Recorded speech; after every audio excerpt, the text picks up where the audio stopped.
A new mortgage program from Bank of America allows people to buy homes with 0% down and zero closing costs. The goal of the Zero Down Mortgage program is to help first-time homebuyers in Latino and Black communities.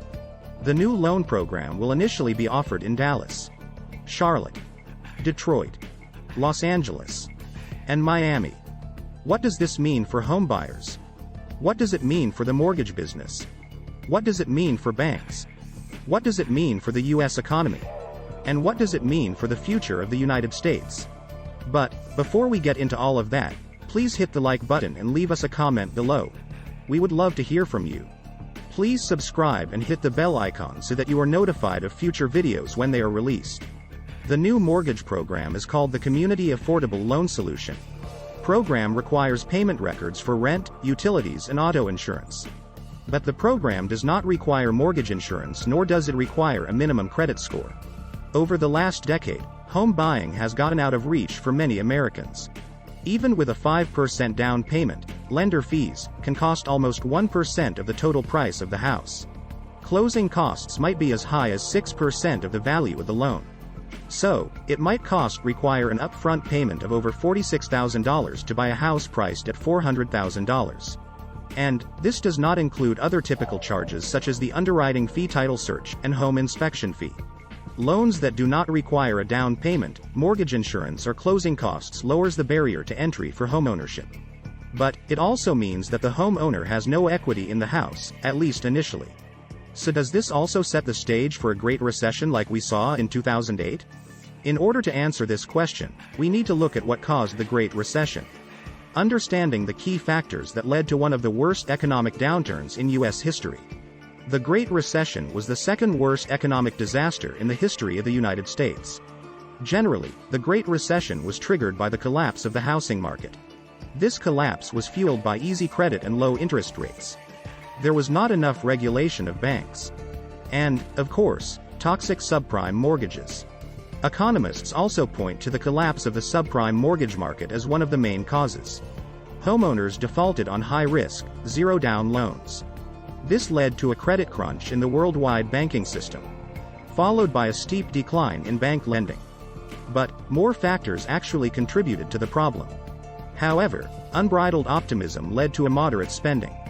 This was especially true for investors who took substantial risks. At the time, everyone seemed to think that the economy would keep up its high growth rate.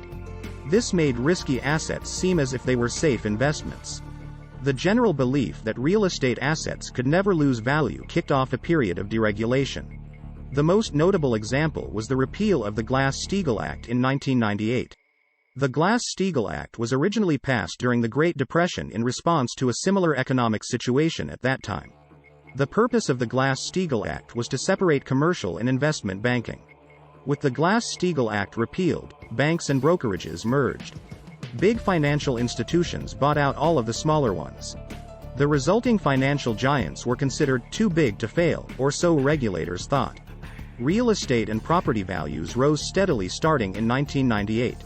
As a result, many investors overpaid for homes and overborrowed to buy them. By around 2007, U.S. house prices were substantially overvalued. Mortgage lenders hastily made loans to borrowers with poor credit. These risky loans were called subprime mortgages. This lending practice opened the floodgate to new home buyers and many bidding wars. This overinflated house values and caused a massive bubble. But, subprime mortgages had adjustable interest rates. Borrowers who had no steady income could not make the payments once the interest rates adjusted. But Wall Street analysts still thought that subprime loans were safe because real estate prices were expected to keep rising. These subprime loans were then packaged and resold in a process called securitization. These bundled and subdivided subprime loans were then to investment banks. The investment banks then sold these securities to investors. They were called mortgage-backed securities. Then investment banks began repackaging and selling these mortgage-backed securities as what was called a collateralized debt obligation.